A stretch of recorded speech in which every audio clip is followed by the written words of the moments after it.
I need to finish the presentation for new employee orientation, which I've been working on this week. To speed things along, I have set up the launch tool with the resources I've been using. My presentation is in PowerPoint for Windows, and I need a little more room to work on this, so I'll put Windows into full screen.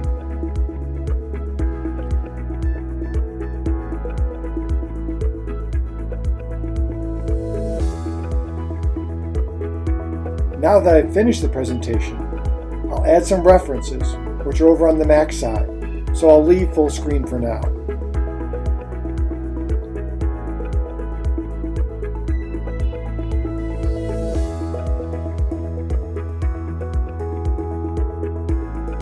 Okay, so now I'm ready to present, and I'll use both Mac and Windows to do so.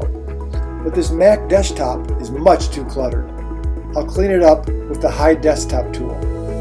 Now I'm ready to present.